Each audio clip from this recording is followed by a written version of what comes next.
நாம் இன்றைக்கி பார்க்க போகிறது ரொம்ப சிம்பிளான திணை நெய் ஆப்பம், அதாவது திணையில் வந்து உன்னியாப்பம். இது வந்து தமிழ்நாடு கேரளா ஸ்பெஷல் வந்து ஸ்வீட்டுன்னு சொல்லலாம். ஸோ அதுக்கு வந்து 1 கப் வந்து திணை எடுத்துக்கலாம். இது ஃபாக்ஸ்டைல் மில்லட்னு சொல்லலாம். இப்போ வந்து 1 கப் ரா ரைஸ், அதாவது பச்சரிசி. இதை வந்து 2-3 தடவை கழுவிட்டு நம்ம தண்ணி ஊற்றிட்டு ஒரு 5 மணி நேரம் நம்ம வந்து நல்லா ஊற வச்சிடலாம். 5 மணி நேரத்துக்கு அப்புறமா வந்து திணையும் பச்சரிசியும் வந்து நல்லா ஊறிடுச்சு. இப்போ வந்து நம்ம தண்ணியை வந்து வடிச்சுக்கலாம். இப்போ வந்து ஒரு பேனில் வந்து நம்ம ஜாகரியும் தண்ணியும் ஊற்றிட்டு வெல்லமும் வந்து தண்ணியும் ஊற்றிட்டு நம்ம வந்து ஒரு 3 நிமிஷம் நல்லா வந்து கொதிக்க வச்சிடலாம். இது வந்து பியூராக இருக்கிறதுனால, ஜாகரி பியூராக இருக்கிறதுனால நான் அப்படியே யூஸ் பண்ணிவிட்டு, இல்லைன்னா நீங்கள் வந்து வடிச்சிடுங்க. இது வந்து கன்சிஸ்டன்சி எதுவும் தேவை கிடையாது. இப்போது ஒரு மிக்ஸி ஜாரில் ஒரு நல்ல பழுத்த வாழைப்பழம் அதை வந்து நம்ம போட்டுக்கலாம். நல்லா பழுத்திருக்கணும்.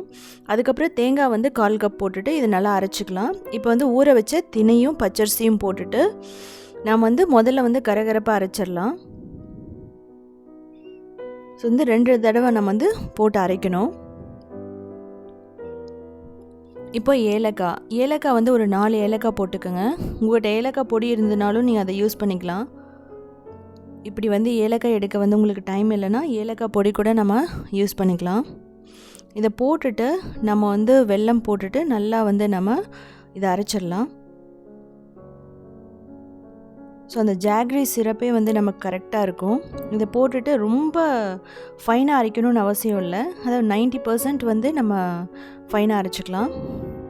இப்போது அந்த பேட்டர் வந்து நம்ம ஒரு பவுலுக்கு வந்து ட்ரான்ஸ்ஃபர் பண்ணிடலாம். அதே மாதிரியே வந்து மீதி இருக்கிறதையும் அரைச்சி நம்ம ஊற்றிடலாம். என்னோடய பேட்டர் எப்படி இருக்குன்னா, அந்த இட்லி பேட்டரை விட கொஞ்சம் லைட்டாக இருக்கணும். இது வந்து ரொம்ப ரன்னியாக இருக்கக்கூடாது, அதாவது வந்து ரொம்ப வந்து தின்னாக இருக்கக்கூடாது.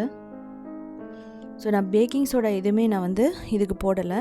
நீங்கள் பார்த்தீங்கன்னா தெரியும், அந்த திணையோட அந்த சின்ன சின்ன துகள்கள் அதில் இருக்கும். இப்போ வந்து என்னென்னா சீசனிங்க்கு வந்து 1 டேபிள் ஸ்பூன் நம்ம நெய் போட்டுக்கலாம்.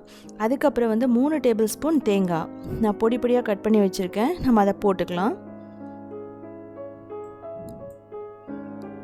அதுக்கப்புறமா என்ன பண்ணலான்னா வெள்ளை எள்ளு, கருப்பு எள்ளு 2ம் போட்டுக்கலாம். இல்லை ஏதாவது ஒன்று இருந்தால் கூட நம்ம போட்டுட்டு நம்ம என்ன பண்ணிக்கலான்னா, நம்ம அந்த ரெடி பண்ணி வச்சுருந்த அந்த மாவில் வந்து இதை போட்டுட்டு நல்லா மிக்ஸ் பண்ணி,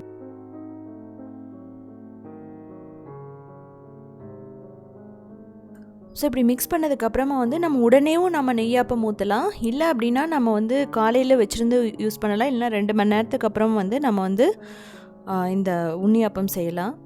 ஸோ இப்படி வந்து 2 மணி நேரம் வச்சுருக்கிறதுனால அந்த ஜாகரி வந்து அந்த திணை அந்த மாவில் இறங்கி ரொம்ப டேஸ்ட்டாக இருக்கும். இப்போ ஒரு பணியாரம் பேன் எடுத்துக்கோங்க. அதில் வந்து நெய் போட்டுக்கலாம். 1 டேபிள் ஸ்பூன் ஆயில் ஊற்றிக்கலாம். இப்போ வந்து நம்ம ரெடி பண்ணி வச்சுருக்கிற அந்த திணை பேட்டர் வந்து நம்ம ஊற்றிட்டு, திணை மாவு வந்து ஊற்றிட்டு நம்ம என்ன பண்ணலாம் அப்படின்னா, இதை மூடி வச்சுட்டு ஒரு 3 நிமிஷம் வந்து குக் பண்ணிடலாம். இது வந்து எப்படி இருக்கணும்னா கோல்டன் ப்ரௌன் கலரில் வரணும். ஸோ இப்போ 3 நிமிஷத்துக்கு அப்புறமா வந்து நம்ம எடுத்தோன்னா இது வந்து பர்ஃபெக்டாக ஒரு சைடு வந்து ரெடி ஆகிடுச்சு, நல்லா கோல்டன் ப்ரௌனாக இருக்குது. ஸோ அதுக்கப்புறம் அதை திருப்பி போட்டுட்டு ஒரு 2 நிமிஷம் வந்து நம்ம குக் பண்ணோன்னா நமக்கு வந்து பர்ஃபெக்டான திணை நெய்யாப்பம் வந்து நமக்கு ரெடி ஆகிடும். ஸோ இதிலிருந்து நமக்கு வந்து ஒரு 20 வந்து நெய்யாப்பம் கிடைக்கும். ஸோ இது எதுக்காகனா, நீங்கள் தேவைப்பட்டால் நெய் ஊற்றிக்கலாம். குழந்தைகளுக்கு வந்து ரொம்ப பிடிக்கும். ஸோ நமக்கு வந்து டேஸ்டான நெய்யாப்பம் ரெடி ஆகிடுச்சு.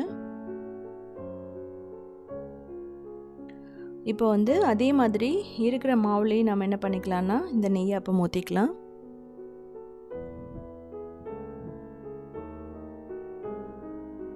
ஸோ இந்த நெய்யாப்பத்தை வந்து நம்ம 3 நாள் வச்சுக்கலாம். ஸோ கெட்டு போகாது, ரொம்ப டேஸ்ட்டாக இருக்கும்.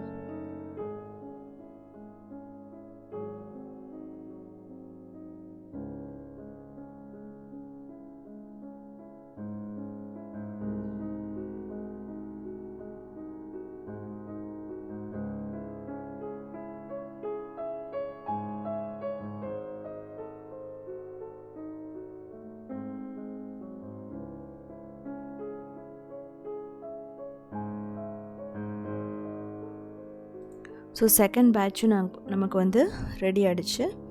ஸோ இதை எடுத்துகிட்டு நம்ம என்ன பண்ணலான்னா ஆற வச்சுட்டு ஒரு ஏர்டைட் கண்டெய்னரில் போட்டுட்டு நம்ம வந்து யூஸ் பண்ணலாம். ஸோ ரொம்ப ஹெல்த்தியானது. திணை வெல்லம் வந்து ரொம்ப டேஸ்ட்டாக இருக்கும். ஸோ செஞ்சு பார்த்துட்டு கமெண்ட் பண்ணுங்கள்.